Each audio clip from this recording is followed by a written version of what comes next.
a ninja legend. When a long sword is on top of a short sword and covered with a red cloth, it means a challenge. No one can turn down the challenge. You're going to accept the challenge? You are a ninja, aren't you?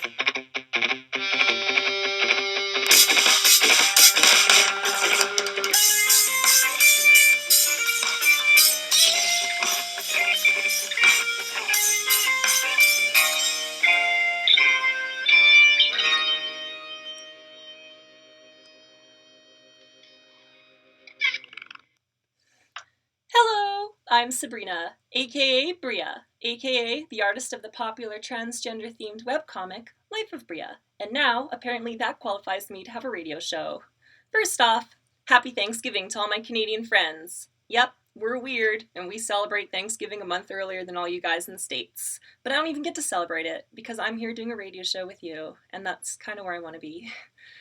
This is episode number 3 of my show. Last week's interview with PJ Patton was awesome, but unfortunately didn't go out live. But it is up on YouTube now. You can listen to it there. Episode 1 went out live but didn't get recorded. Episode 2 got recorded but didn't go out live. So here's hoping the third try is the charm. Christ, I need a producer or something. This is a living nightmare, seriously. So, this week I'm very excited to be talking with another fellow comics artist, this time from my beloved trans community, who is nothing short of a virtuoso of the art form. She's primarily known for her long-running comic strip, Dandy & Company, but in recent years she's been putting out some pretty cool adventure series. We've got Dee Fish here. Dee, thanks for coming on. Thank you for having me. So, you had said you were going to do some serious studying to prepare for this show. So now I'm curious. What's your favorite dinosaur and why? My favorite dinosaur has always been the Triceratops. Yeah? How come? I don't necessarily know if I have any real reason why other than just the right association of awesome elements. Well, it always seemed like there's 2 camps most kids fall into. There's the Triceratops camp, there's the Tyrannosaurus camp. And I was the Tyrannosaurus camp, just so we're all clear. But I mean, I can sort of see it, like, they're these 2 powerful forces, they're always fighting one another, but the one is kind of like the protagonist, you could say, like, I guess, I don't know who's the good guy. Is Triceratops the good guy, or is Tyrannosaurus the good guy? Triceratops. See, I don't know, maybe I'd say Tyrannosaurus. I totally see why you would say Triceratops is the good guy, because, like, they're the herbivore, the mean Tyrannosaurus probably attacked them first, but I like Tyrannosaurus, so he's the good guy. Yeah, that's a. So far, you've gotten all. You there? Oh Christ! Did it cut out? Hello? There you are. I was worried you cut out for a sec there. Oh no, I was just saying that so far your team has gotten all the best parts in the movies. That's true. There's never a good Triceratops part in a dinosaur film. Like King Kong doesn't fight Triceratops. He doesn't break a Triceratops' face, but. We get to have Sam Neill feeling up Triceratops' belly. I think that's about it. It's nice. They're like a pet you could have. Although in real life they would probably be extremely dangerous. One would imagine. Well, like herbivores, like typically are the more dangerous animals. Like you're way more likely to be attacked by like a moose than a wolf, and like you're way more likely to be attacked by a hippo than any other animal on Earth. Yep. So, actually, hippos sometimes eat meat, because they're not going to turn it down. They're smart. They're hungry hippos. Exactly. Don't judge them. No, I love hippos. They're like the closest thing we got to dinosaurs now, really, in some ways. So I think, actually, honestly, though, you can tell a lot about a person by their favorite dinosaur. Like, it sort of tells you who they aspire to be. Like, if someone picks something like Triceratops, maybe it means you're a gentle defender or something. Who knows? But I've noticed, though, in a lot of your comics, because I'm sort of getting to this idea of who we aspire to be, who, like, our, I guess, like, our ideal person. And I've noticed in a lot of your comics, you always have at least one character who looks an awful lot like you. I think at least one of them must predates you coming out to the world as Dee. I'm not sure on that. Maybe you'll correct me. But as somebody who always draws herself into her own comics, this interests me very much. Have comics been a way for you to sort of like express who you are and who you want to be? Oh God, absolutely. I'd say that the overwhelming majority of my main characters represent me in one way or another. be one aspect or, personality trait or aspiration or, negative side. But that absolutely, I mean, I'd say it's easier to count out the characters that aren't representative of some aspect of me than it is the opposite. Well, sorry, I was just checking on something technical here. I'm so paranoid about things going wrong on the show now. Nobody said, hey, you're not going live or anything. Says we're streaming. I'm a little scared these days. I understand. Check here. Connecting to, oh yeah, we are connected. Okay. Sorry guys, I'm just like, you know what? I don't want to, maybe if I fuck up enough times, Strange Label's going to boot me. But, so that's, really, I don't know, I think it's beautiful that you get to do that. And comics, I don't know, it's such a powerful way for us to express everything about ourselves.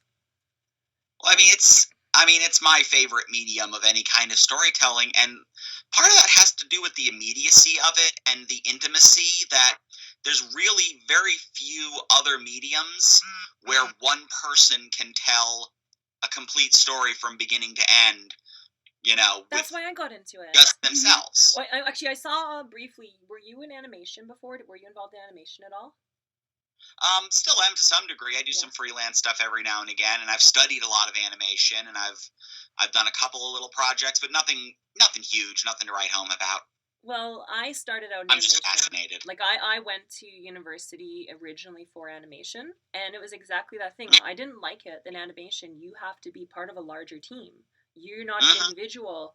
Until you're like 60 years old and you're the project manager at Pixar or something, you're not getting to say what you want to say. You're drawing basketball shorts for the rest of your life. Like, you're just the stripes down the side because you're the stripe department. Yeah, that's not too inspiring. It doesn't matter if you're part of this greater whole in this amazing film like The Lion King or something. You still had to draw stripes for 400 hours or something. Yep. Nowadays, in the digital realm, you'll be doing something like match moving, where you're just putting dots on buildings in the background so that the CG can match it up. And I mean, mad props to animators. They work harder than anyone else in the world. Just so we're all clear, like, only, like, children in sweatshops work harder than animators. And, like, I just, maybe I wasn't strong enough. I couldn't do it. It was a nightmare.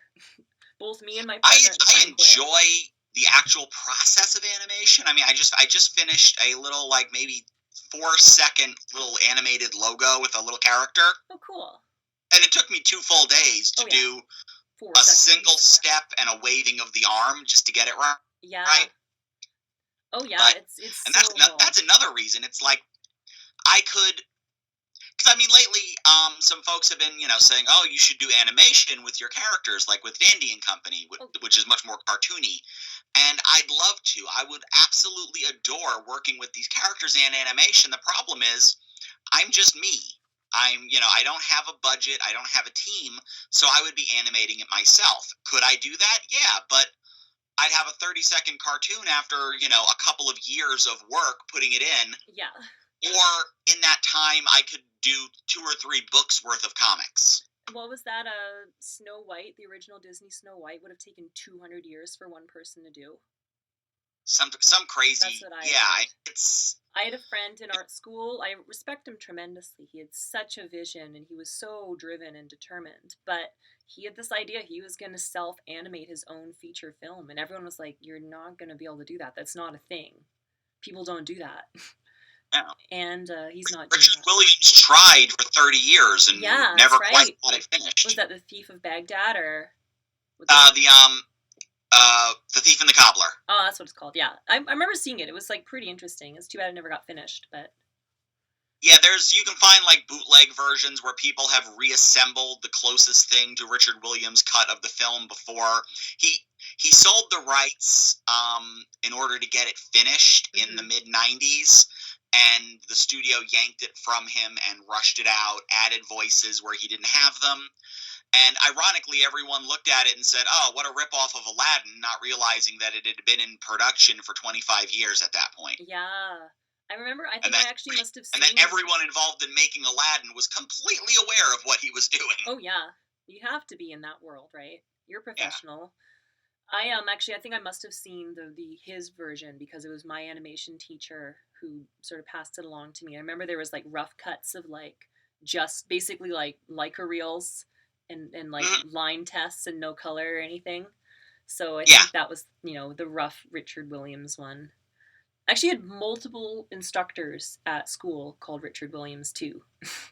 But none of them were him, of course, but I always got a laugh out of it. They didn't know what I was laughing at them about, but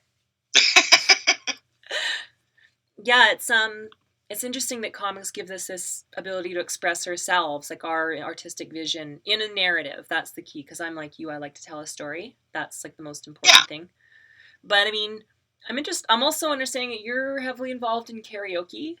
That's like another way to express yourself. I know that when I was first transitioning, when I was living in Thailand, karaoke was like a great way for me to express myself and develop my new identity. Do you feel the same way? Like, you seem to do it like every night almost. Not every night. We do it on average, I'd say about 3 nights a week. There's 2 different places we go to up here. We're in Pennsylvania. And there's 2 places we go to, and about 3 times a week. And it was weird because one of the places that we still go to, we started going to for a few months just prior to my coming out and beginning transitioning. And it was really interesting to me because suddenly, all of a sudden, I was pulling half of the songs out of my rotation, because I was like, well, no, I don't want to sing that song anymore because that requires going into really deep, throaty voicing, and that made me super self-conscious for a while. And I'm starting to work some of those back in now that I'm getting a little better at singing in a higher register. That must be very empowering, because it's empowering to learn your voice that you want to speak with, but to be able to take back those deep notes too and be comfortable with that. That's another aspect of it. I think sometimes I'm getting more comfortable singing than I am with my speaking voice. A lot of people are like that. I have a friend with a beautiful voice. She's the same way. Definitely prefers singing to speaking, because singing was always her outlet. She was in a choir, so she could get away with singing high. Yeah.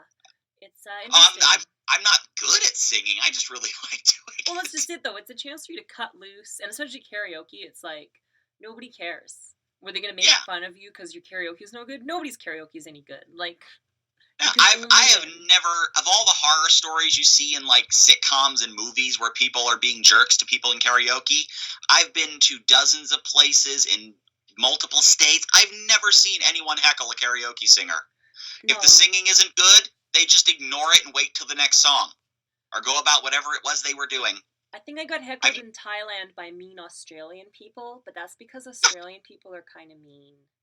I mean, here's the thing. Australian people I've met, especially people who are traveling, they're not mean. They're just so comfortable and so outgoing. They'll say shit to you that anywhere else would be considered rude, and to them it's just good fun. And all us other uptight people are like, oh, so mean. How rude. Rude Australians. But I think they're just, they're having fun. But yeah, they made fun of me. Aww. I don't know. I totally heckled them back. I was good at it, like at dealing with hecklers.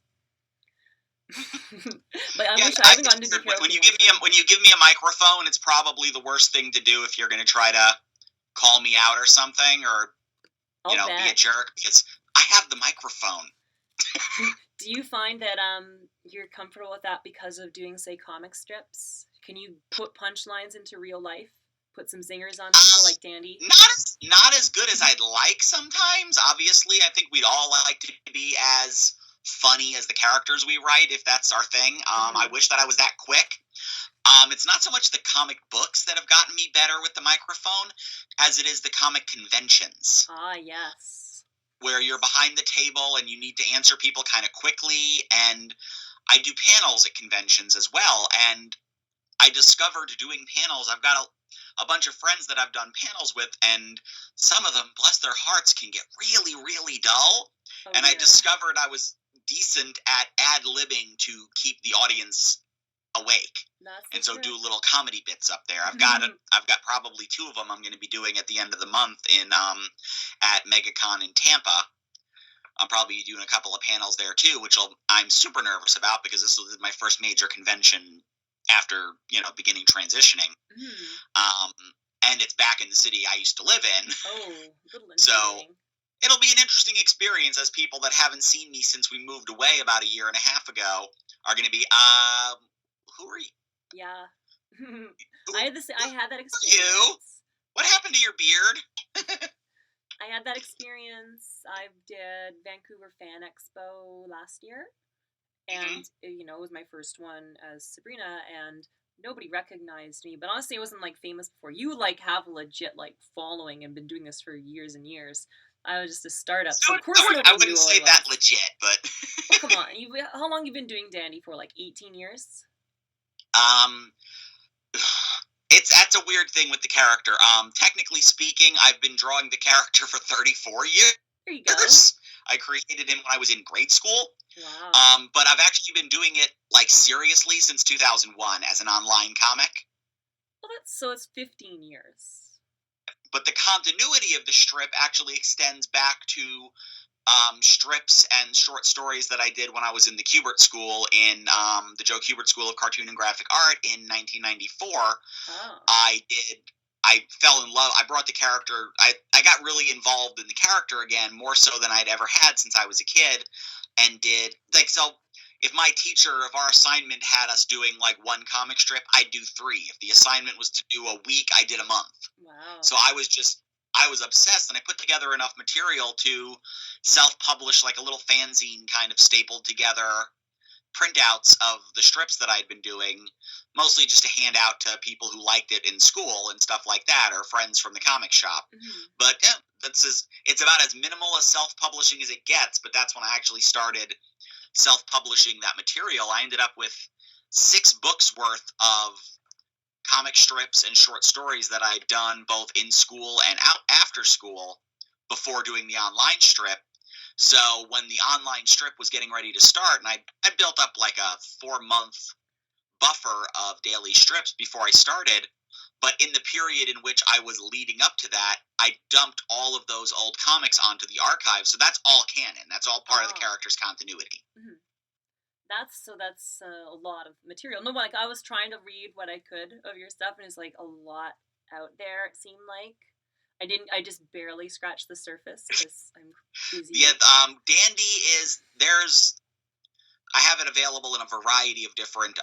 Most of it's not still. There's about 2 years worth online now.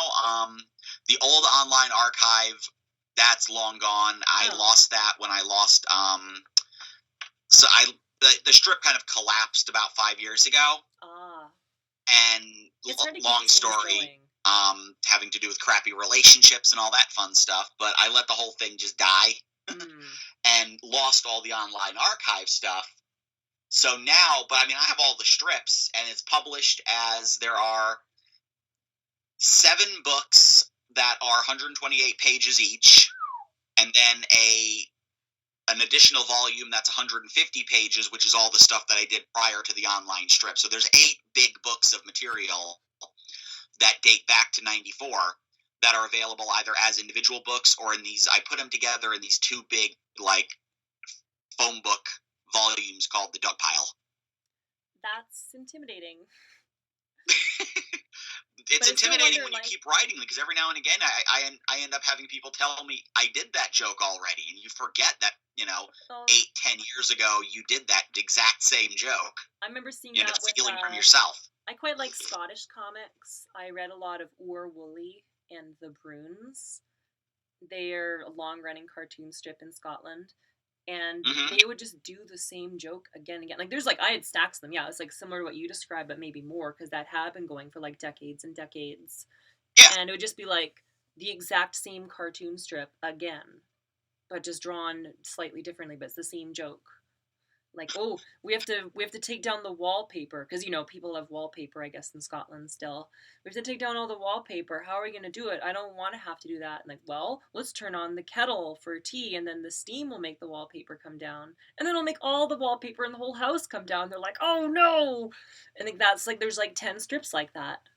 There's just like maybe they had 10 different artists, and they each did not know that it went through, but. And there's lots of different gags like that. But you know what? I love the Bruins. They're funny. I guess what I'm curious about, though, when you have such a long-running character, like, I found when I first started drawing a comics again. Are you there?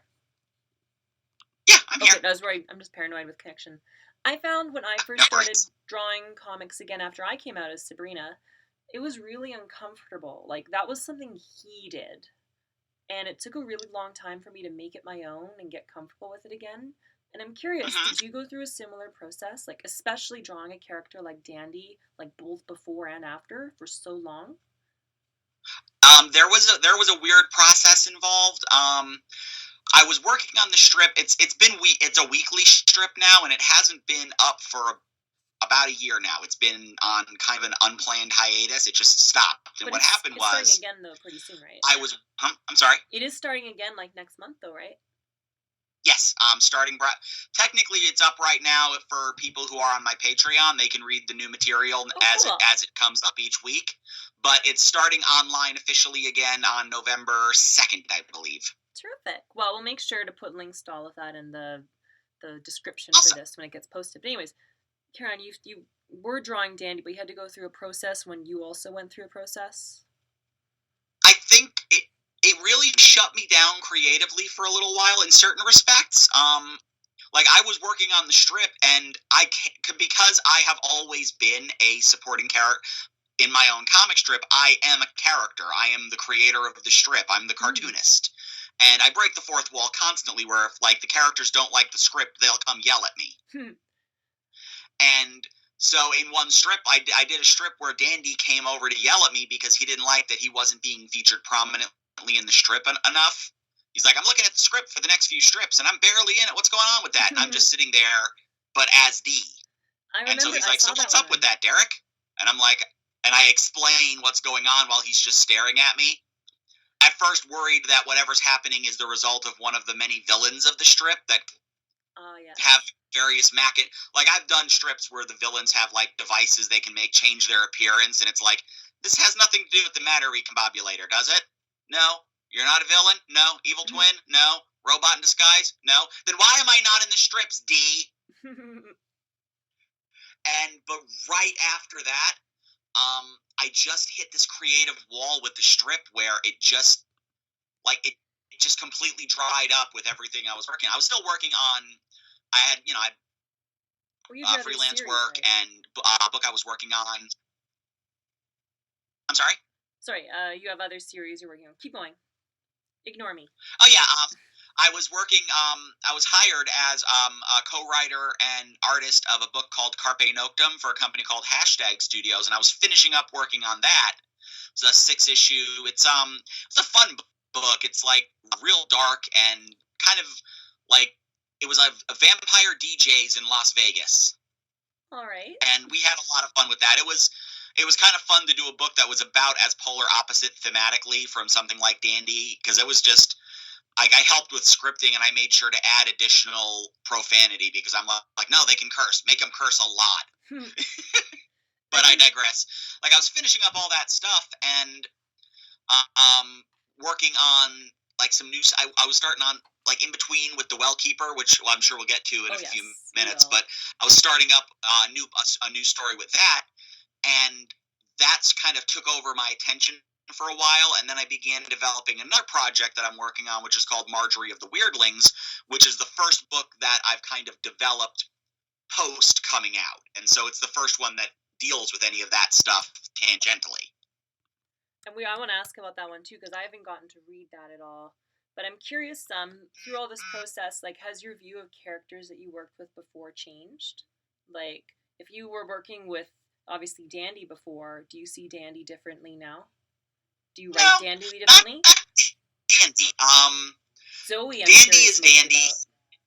Zoe. The funny thing about Zoe is Zoe was in the Well Keeper, which is my fantasy adventure comic. The lead character Zoe was kind of like that was my wish fulfillment character. That was the girl I wanted to be when I started working on the book. That's what I've been curious about because she seems like you. You know, like she is like that's. If I had gotten to be Dee when I was 16, that's the girl I would be. I have that exact messenger bag that she uses, and I've had that for years. And you know, her fashion and just the way she behaves. A lot of Zoe was very much the me that I wanted to be. And now, and seeing how a lot of the subtext of the first story is her coming into herself as well, of, you know, being very proactive in her roles. Mm-hmm. So now that I'm working on the follow-up and the sequel, she's a different character now, because it's set 2 years later. She's a little older, she's a little bit more mature in her role, and much more confident in that position. And I'm definitely writing it from my own position. I can't even pretend that's not the case. I absolutely love her as a character. I've been saying for years that I want to see a story about, like, a shorter, sort of, like, more round-shaped girl with glasses. And because you never see that. When have you ever seen another story with that as your heroine? Very rarely, and whenever it happens, that's the joke, or that's the, you know, and it's not played for laughs with her. She's a serious character, and she has an arc, and but her body type or her physicality has nothing to do with the story per se, and that was a big deal to me. One thing I hate in comics, and there's that book that, and I love some of the work that Valiant does when they're brought back that character, Faith, who's now got her own book. But I can sit there and remember that this character was introduced as the fat superhero back in the 90s, and she was called Zeppelin. Oh, dear. Because oh, my God, I remember that. Flew. Yeah, I remember when that came out. It was a fat girl that flew like a blimp. Yes, I remember when that was, like, it would have been an ad in some other book I was reading. Yep, she was a character in the book Harbinger.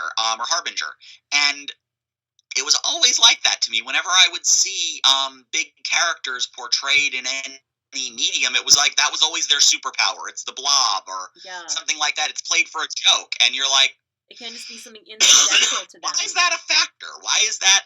Yeah, you know, it doesn't define. Why is that a part of the story? And why do the leads in these adventures always just happen to look like the stars of a show on the CW?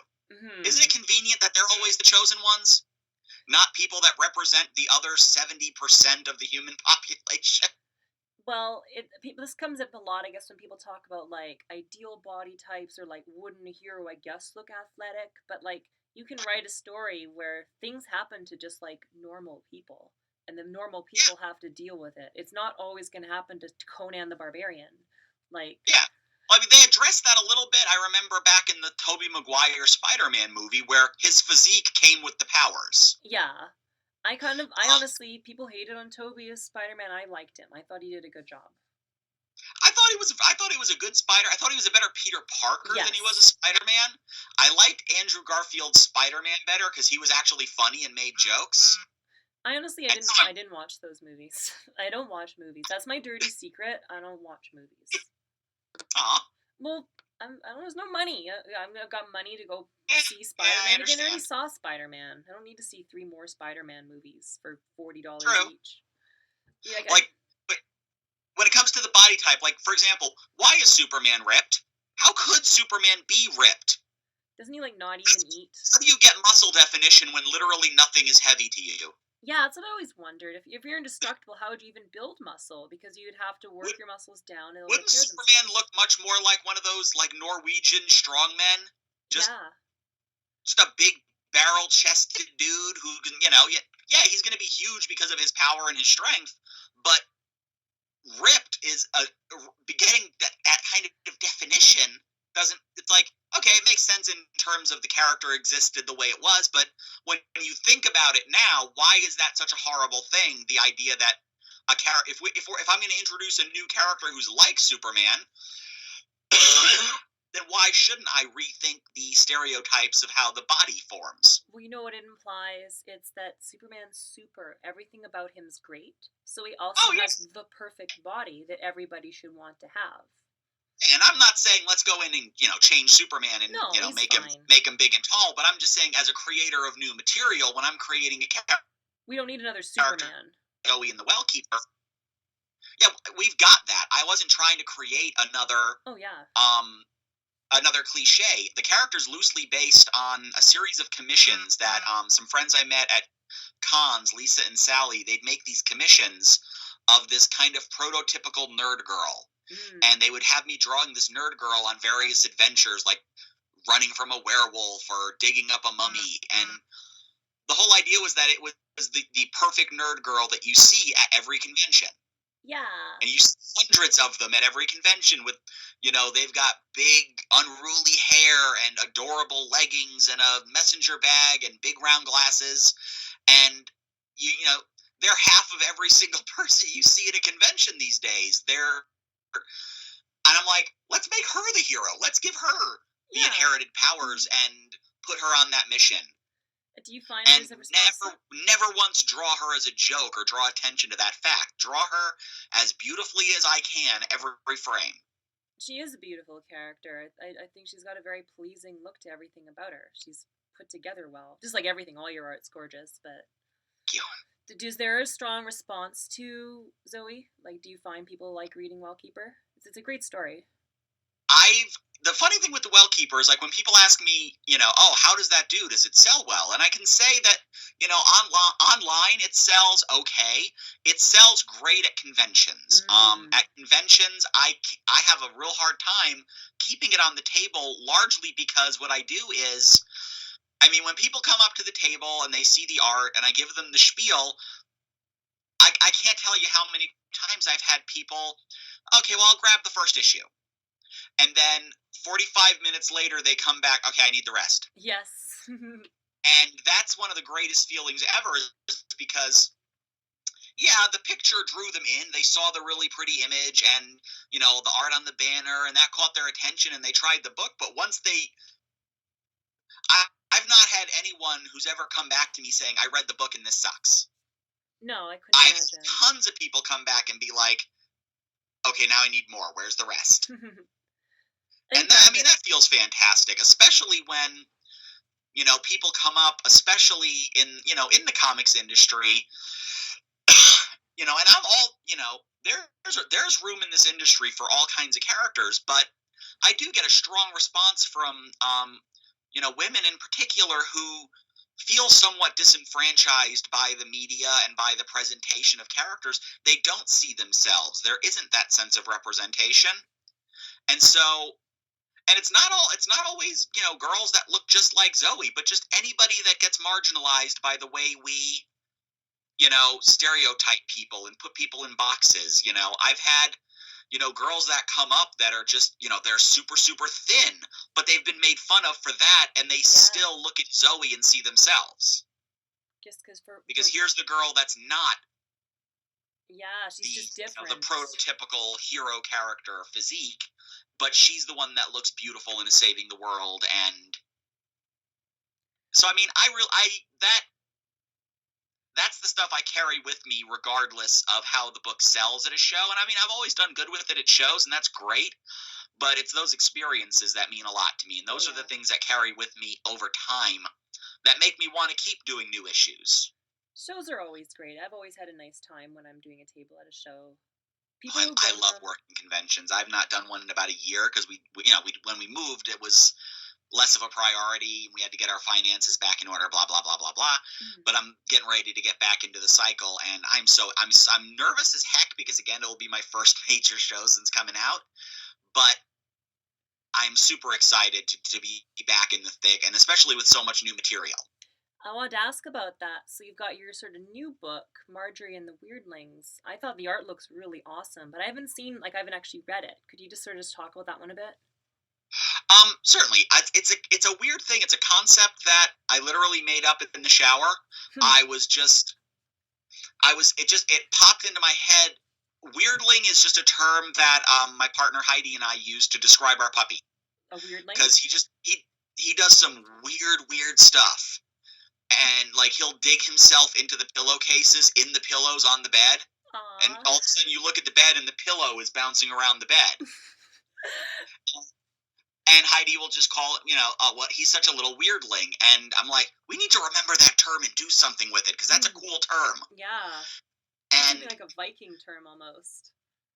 And but I kind of figured out over the years that if there is and this is something I think that ties back into the concept of being transgender, is that I was constantly putting themes of transformation into almost everything I was doing. It's so common, yeah. It probably shows up the least in Dandy, but it's still there. In almost every major arc, at least one character ends up getting turned into something else. Mm-hmm. But, like, for example, in The Wellkeeper, where you have Sebastian, who's transformed into a raccoon, Zoe, who, you know, transforms into her spirit form, and characters are changing from one thing to the other. Mm-hmm. And I discovered over time that I was putting my own, you know, ideas of my own sense of self and identity and kind of fantasizing it a little bit, putting it into fantasy context. It's so common. We all carry that, because that's part of it is we don't think it's possible to make this change. So we have to come up with magical transformations. And also, we're too scared a lot of the time to admit, say, the change we want to make, that we want to change gender expression. So we make it other transformations into an animal or into a robot or whatever, like some other thing, and that's enough for a little while. Yeah, it's like you're dipping your toes in the water, hoping it's safe. Yeah, and part of it is also, you know, you don't feel comfortable, and it'd just be like to change, any change, and to have that feeling that you could change if you wanted to, but in real life you don't feel like you can change. Yeah, and that was, I mean, I know for me, you know, I for years just felt like it was, I mean, I knew this was something that I wanted to do with myself in my life for years now, but just didn't think of it as even a possibility. And, you know, you put all the obstacles in front of you in a big list, and it's like, oh, well, your family's not going to accept it. Your friends aren't going to accept it. You're going to lose your job. You're going to lose your work. Or just the worst of it, you know, is I'm pushing 300 pounds and I'm 6'2". So there's no way I'm going to ever blend in or look real or natural, and people are going to stare at me, and it's never going to look right or real or natural. And so you convince yourself of all of that stuff for years and years and years, but it's so much easier to express some of those feelings with fiction and with fantasy elements, which is where I tend to lean more often than not. I'm not as comfortable as a cartoonist doing more direct material. Every time I end up dredging up stuff I don't like to deal with. I like to have a lot. I like for it to be fun. Yeah, it's tough. I've tried doing autobiographical stuff and more serious stuff in that regard, and it takes the joy out of the process for me. Interesting. And I could see that, because I did a book. I did a little 7-page short story years ago after a painful divorce called Crutches, where was also one of the first times where the character that was representative of me in the story was female. And that was probably the first time that I put that out there, where people knew that this was a representation of me in this story, but I cast myself as a woman in the story that was semi-autobiographical. But I only made it about 8 pages before it became too hard to do. It became too much of. It's like to do that, to draw those kinds of stories, I have to pull out all of those emotions. Yeah. And it becomes something that makes the process of doing what is my favorite thing to do unpleasant. Yes. That's interesting, because I can totally see where that's coming from. But like so many of my early strips on Life of Bria were like these very serious autobiographical ones. But that was because I was already experiencing those emotions, and they were already out there. And it was using comics to like deal with them. And but if there's still something that you're struggling with and it's not quite out in the open yet, the comics, using them to bring it to the surface, that would be too painful. I could see it. And making comics is already kind of painful, you know, like it's work. So if you're working for something, it's a lot of work to get it the way you want it to get, and I have to dredge up a certain degree of emotion just to do any kind of work in the book. I mean, it's emotionally exhausting to get it right, but I find that there's a level of emotional satisfaction that I get when I do my stories the way I do them now, where they're more fantasy and adventure, and the elements are in there that I'm trying to get to, and, you know, starting to push them a little bit more in certain elements in the new Wellkeepers and Marjorie. But for the most part, it's still light enough adventure where it's like, you know, yeah, this story's got some meat to it, and there's some stuff behind there, but I don't want that to become the driving force of it, because that'll take away some of the excitement that I have in creating it. And it's a little selfish to a degree, and I'm protecting why I like doing it. Well, it's just it. I mean, why would you make art for a living if you didn't like making art? Because you could just as easily be a banker and make way more money or something, you know, like, not that it's easy to be a banker, but like you could go do some normal person job. It isn't extremely chaotic and difficult to make a living at, and you would not enjoy that as much, but like it'd be the same thing if you're not enjoying your art, sort of thing. Yeah, it's one of the reasons why I self-publish is, you know, I jumped through all the hoops in the mid-90s when I was out of high school, and, you know, I got fairly close with Marvel, where I was going back and forth, getting, you know, letters and critiques on my stuff, and it was eating at my soul, for lack of a better term. It was just making me despise sitting down at the board to work on a new page. Because it was being so nitpicked and so torn down that it wasn't fun anymore. But that probably really strengthened your art. I just found that there's other jobs where I can deal with stuff like that, and, you know, most of my work is graphic design, and while I still put a lot of heart into everything I do as a graphic designer and an illustrator, it's not the same. I save my real energy for when I'm working on pages for my own material, because that's where my heart is. And I can put up with nitpicky changes from a picky client, or, you know, some committee of 20 people that have all decided what a logo needs to look like, and brush that off a little easier, because I'm not putting the same level of investment in that I would for Dandy or the Wellkeeper or Marjorie. It's not you that they're critiquing. It's this other thing that you maybe don't even like care about. You can detach yourself from it. But when I'm drawing a page, that's me. Yeah, totally. When I'm drawing a page, even if it's Dandy, that's me. I mean, I'm in there. You know, Dandy was, and in some respects, because, you know, he's that trickster character from that Bugs Bunny mold, where it's the kind of person that you wish you could be, as funny as you wish you could be, as sharp as you wish you could be. He's gotten more evolved over time to be a more rounded character. Bernard was, you know, when I was presenting as a boy growing up, that was who I was, to the degree of being naive to the point of letting other people hurt me. But, I mean, you play it for laughs in the strip. Yeah, because the real pain is painful. And then there's, I don't know if you've seen the character of Audrey. She doesn't appear that often. Which one's she? She's kind of like Bernard's semi-girlfriend. She's a chubby girl with a big floppy old fishing hat. Yes, I've seen her in the band. That was the first time I ever designed and created a character specifically to be a female stand-in for myself, because she's also an artist. And that was how I expressed my stuff with her in the strip. I would express my frustrations creatively with her, but in reality, she was a stand-in for me in that regard. I think, do you find... Sorry, I interrupted you a bit. Oh, no problem. Do you find, like, because I know that pre-transition, my art was like a shadow. I mean, in general, I was a shadow of who I am now, but, like, I could never be a real artist then, because there was that block. I was not able to fully express myself. There's all this stuff that I had to, like, bottle up and pretend wasn't there. And only now, post-transition, that my art can actually flourish and I can actually express myself. Have you felt that at all, or were you able to express yourself fairly well before?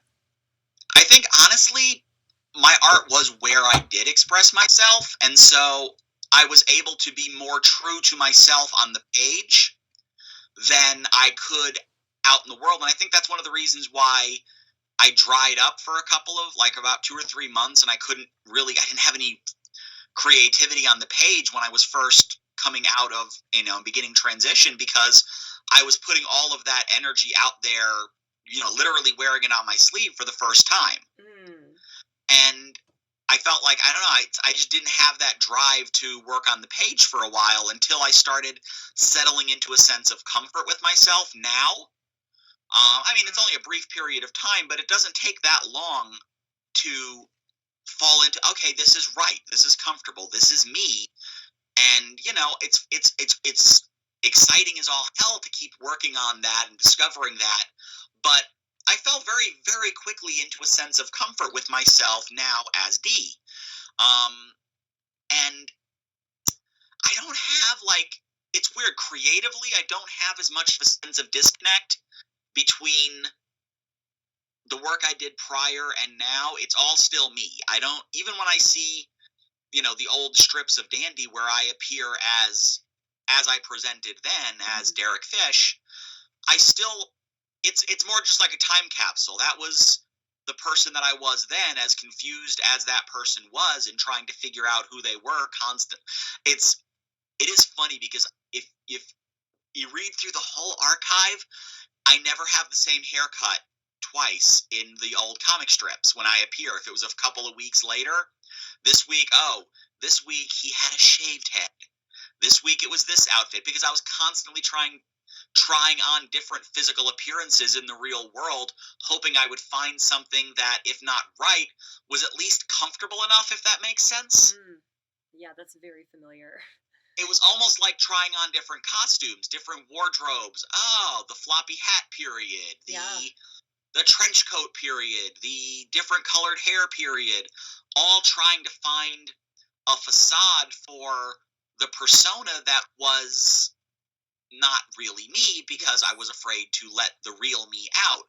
And since then, it's been completely different in that regard, and it's kind of amazing to me to watch, but I still kind of view it almost like a time capsule. I think I went way off topic. I'm sorry. No, that's beautiful. That's like the sort of thing I like talking about, and it totally resonates with me for sure. But I feel like now that I feel much more settled in myself in that regard, it was all of a sudden new ideas for new strips came right back to me, and I just picked the strip back up like I'd never left it. And I'm probably going to keep myself out of it for a little while. Not specifically like, oh, I want to avoid drawing myself in there or anything like that, but just more of I want to just kind of refocus the strip on the characters and their adventures and reduce breaking the fourth wall for a little while. We can save it, because it'll mean more if you don't do it as often. It'll be a funnier bit if you finally pull it out at some correct moment, Yeah, it's I don't want to do it just to do it for like the shock value or some kind of cheesy ass attempt to publicity. Don't get me started on that, because I've heard some one of those things of people that I'm still friends with in Florida who are still in the quote unquote in the scene, in the Florida convention scene. Yes. Who, I hear stories that, there are a lot of people that are talking crap about me and saying that I'm doing all this for publicity. Oh, yeah, as we go through years of pain and persecution for publicity. Oh, yeah. That's why literally every time I leave the house, I stress myself out trying to wonder if I can pee. Yeah. Like, it's just... so that I might get a write-up on Newsarama.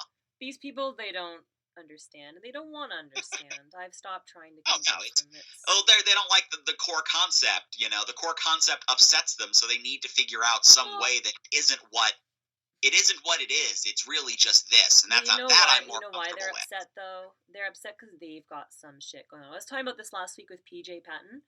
People who dump shit on you, that's their shit, not yours, and they're putting it on you because they can't handle it. And when they see you expressing yourself in a way that makes you happy, it reminds them of whatever it is that they're bottling up that they're not happy about. They can't make the change, so they're going to shit on you for making a change. And this isn't to say they're trans or something. They have some other thing they're dealing with, whatever it is. Oh yeah, it doesn't ever. It's almost never the same thing. And I mean, that's stuff that I noticed to a degree even before coming out as trans.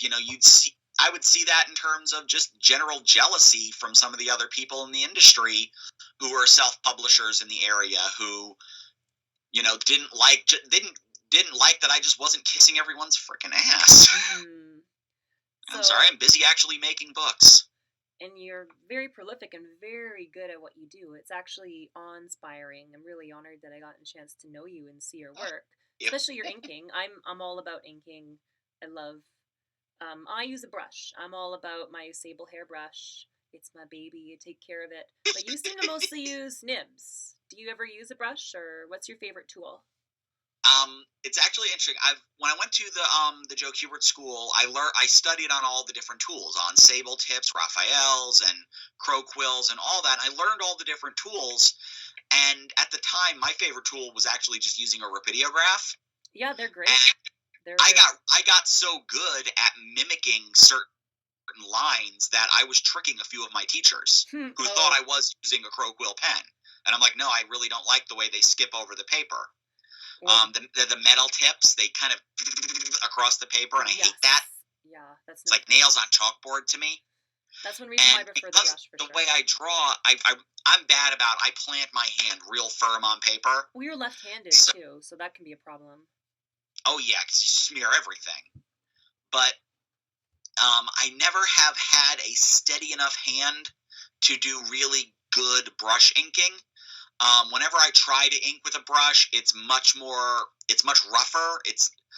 I can't get that beautiful, like, Jeff Smith on Bone, where that's all brush line and you're just looking at it like it's like Walt Kelly and you're just, oh my God, it's so juicy and perfect. Yeah. And I can't do that very well. Correction.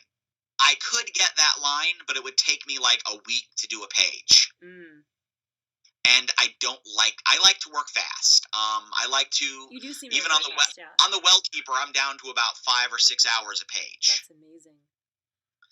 And that just comes from pumping it out, but also the materials. I found this pen. It's from Pentel, called the Pentel Stylo. And it's got a plastic tip that acts exactly like a crow quill. So it spreads when you push pressure on it. And then if you go on its edge, you get a, like, hair-thin line. And ever since I've been working with that, I've been so happy because I get lines that look just like, a crow quill dip pen. But it's refillable, like it's got its own ink cartridge inside. Well, they have that version, and then they have the slightly it's like $3 a pen, but they last me a few pages each, and they're disposable. Okay. But then when I want to do anything with brush, I have the Pentel Pocket Brush. I don't know if you've seen that. Those are beautiful. Yeah, I always keep one. The refillable cartridges, and I have found that because I can hold it like a pen, it's not as wobbly as a real brush, that I can get better lines with that than I ever could with a beautiful sable tip brush. And I've been using the same brush for now about 15 books. I've never had to wash the tip or clean it or anything. I used mine for a good 6 years or so, at least. And now I only bought a new one because it was like that one was kind of wearing out a little bit and I just wanted like a nice one again. Yeah. Yeah, they're great. I use it like, I don't know, filling in black areas, or also I purposely will work with a larger tipped brush at times to like train myself because it's more difficult. If it's a line that doesn't matter that much because I'm going to fill in some black or something around, like, okay, let's work with a thick brush and see if I can train my sensitivity. So when I go down to a smaller size brush, it's easy. Oh yeah, and that's a great little trick in terms of tricking your brain into getting better and more useful at it. I started using it mostly just for spotting blacks. Then I started using the brush for Zoe's hair right around the fourth issue, all the black feathering. And then I started using it for the black fire effects that the villain, the Withering Man, has. That's all using the Pentel Pocket Brush. Oh, you'd have to use a brush for that. That would be a nightmare to go with pen. Oh, the first 3 issues were all done by pen. Oh, so. I'll break out my crow quills from time to time. I'm only now, I think, finally actually getting competent with my brush. Like, I've been training all these years and doing cartoons with them, but, like, only now can I, like, do cross-hatching with a sable hair brush sort of thing. Like, I think I understand what I'm doing now. I'm not quite at the level where I feel comfortable doing cross-hatching with a brush. It's a different look. If I'm going to ink something with a brush, then I kind of go for a looser, like, Bill Watterson-y kind of approach. I try to, like, I'm like, that's the line this tool seems to want to make with me, so I don't try to force it as much. And also because one of the things I love about these pens is that I can bring them anywhere. Yes. I've got a little portfolio bag that fits 11 by 17 paper and all my art supplies in it. So if I go to a convention, I can work on a page at the table. Oh, yeah. I can work on a page at a coffee shop or a restaurant. Any place where I can bring my artboard, I can work. I always have a mobile kit and my studio kit. So, like, I'll use my sable hairbrush at the studio, but if I have to go somewhere, bring out the Pentel brush or any of my Repeatographs or Sakuras or whatever. Yep. Sharpies. I'm a piece of shit, and sometimes I'll just use, like, a Sharpie to lay down all the basic lines or something, and then go at it with a brush. Because it's just, like, it's straightforward. I'm not gonna fuck it up, you know. It's just Yeah. some lines, and then okay, we'll go in with the brush and thicken it up and make everything tapered and nice looking. But I feel like such a, I don't know, a fraud starting out with a Sharpie. Because part of it is I have really shitty pencils. Like I just whatever. It looks like a crayon that a little like crayon drawing of a 5-year-old sort of thing. Like it's rough. Oh, I can trust see me, it. I know that. I don't know if you've seen any of the posts I've made with my pencils, but they are like the most bare bones thin line work possible. It's ridiculously loose, and then I go in and spend 5 hours inking it. I think your inking is absolutely superb. I'm really quite envious. Who are your chief art inspirations for developing that? I'd say my number one art inspiration, especially in terms of inking, would be Arthur Adams and Bernie Wrightson. Particularly Bernie Wrightson's Frankenstein. That's just eye crack. Yeah, I don't know if I've seen that. Have you ever seen it? No, I don't think I have actually. I'm sure I would remember if I had. Go to Google and just type Bernie Wrightson Frankenstein. Yeah. He did, I think, something like 30 illustrations for the novel. And they're some of the most stunning illustrations I've ever seen. They're just amazing. Okay. And it's mind-numbingly beautiful. It really, really is. I've been a huge fan of Arthur Adams like my entire life. I love his work. I think he just keeps getting better and better. What's he doing right in the 90s, I got very big into a lot of the early image artists like Todd McFarlane and Eric Larson. Oh yeah, I could definitely see that. And I love that noodly, that noodly Michael Golden influence that they all have. I love Michael Golden so much. And in cartooning, my big influence with cartooning started with Chuck Jones. Of course. I'd say Chuck Jones, Charles Schultz with Peanuts, Jim Davis's early Garfield stuff, and Berkeley Breed's Bloom County are the bigger influences on, say, Dandy. And which one would you say comes more easily to you, the pure cartooning style or your more like comic style? That's a weird. The funny thing is that it's all cartoony to a degree. Like, yeah. I can't. No matter. I mean, I can, but it takes so much work for me to make something look more quote unquote realistic. There's always a degree of cartoon or animation to it, no matter how hard I try. It's like the Well Keeper is maybe a 5 or 6 on the cartoony scale. Like Carpe Noctem was a 4, and Dandy's a full 10. Okay. I'd say like Marjorie is somewhere between the Well Keeper and Dandy. And it's designed to be that. It's designed to kind of feel like a 90s video game, like a Sonic the Hedgehog or Mario. I could see that, yeah. And play that way, and that's the core concept. And again, to go back to that, since it's relevant also to the topic, is the idea that I had. A lot of my ideas come from a lot of things in a lot of stories bug me. Like if you watch the Tim Burton Alice in Wonderland, the first one. Oh, I hated that movie so much. But at the end of it, I just wanted to throttle her. I'm like, wait, you're going back to London? Yeah. Okay, Wonderland is real. The Queen absolutely adores you, and you would be at her right hand, and Johnny Depp's in love with you. But no, let me go back to Victorian London, where everyone is going to think I'm fucking crazy. Yeah, and it sucks and is grey, and they want you to marry some asshole. Yeah, you really think you're going to get a ship at the end of that because you're going to make an impassioned speech? Or like... Oh, I hated that part, too, as if they're going to give her a ship. I know, it's like, what... That's a bigger fantasy world than the one you just left. Why did you leave again? Why did Dorothy want to go back to Oz in the Return to Oz when they were going to lobotomize her? Yeah. You want to go back to Uncle Henry and Aunt Em? They sent you to get lobotomized because you wouldn't shut up about Oz, which was real. And again, right hand of the Queen, worshipped and loved by everyone and listened to. Oh, yeah. No, I have to go home. Screw that. Yeah, I don't resonate with a lot of those things. That's the core idea behind Marjorie, was that I wanted to write this story about this little girl who was very disenfranchised in her everyday life. Bullied, picked on. I'm drawing a lot of personal stuff for this. And, she's very bullied and very picked on, and more than anything else, punished for fighting back. Yeah. Which was a problem that I had, in the few times in which I stood up to anybody that bullied me when I was growing up, I was always the one that got in trouble.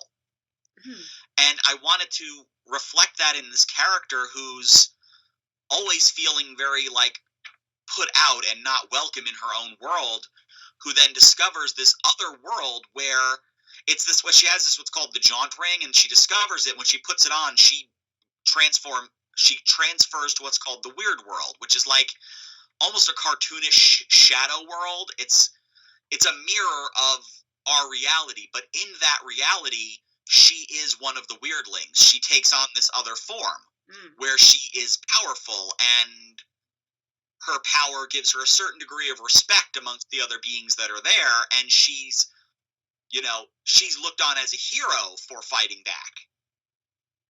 And at the end of the story, she doesn't want to take the ring off. She doesn't really have any desire to go home. And as I was beginning the developing of this story, where she was, it's like you get to put on this magic ring and turn into this cool purple monster creature that looks really badass and can kick things butts, and the creatures that are there love you, except for the ones that want to fight you, but you can beat them all up. Yeah. And I realized real early on in the development process that I was calling upon, especially in my childhood reminiscences, I was calling on a lot of my gender issues that I had, and I decided with that for the first time to directly approach it, and Marjorie is trans in the story. Oh, yeah. So I wanted to be like, okay, this is going to be a part of it too, because, that's what she's being bullied about, is that she's out and she's living as Marjorie, and her mother is accepting of it, but is having a hard time with it. I'm not trying to write her mom like some kind of bad caricature, because her mom's really working hard to be good to this girl that is her daughter, and she's treating her like that. But Marjorie she's a kid, and she's kind of stupid still. Holy, I wish we could have talked about this one a little more. It sounds like it's going to be really big. Unfortunately, we're just over an hour here now.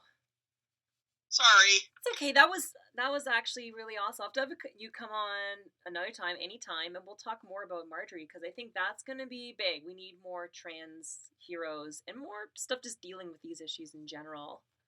I guess as we quickly wrap up, though, I'm still dealing with it a certain degree, a little bit of the fantasy, because I'm playing to the idea that when she goes over to the weird world, the creatures in the weird world are essentially genderless physically. Yeah. So they are what they represent themselves as. So Marjorie there is her femininity is never challenged or questioned. Because it's not a relevant feature. In other words, they're like cartoon characters. None of them have genitals in the weird world. So genitals aren't a factor.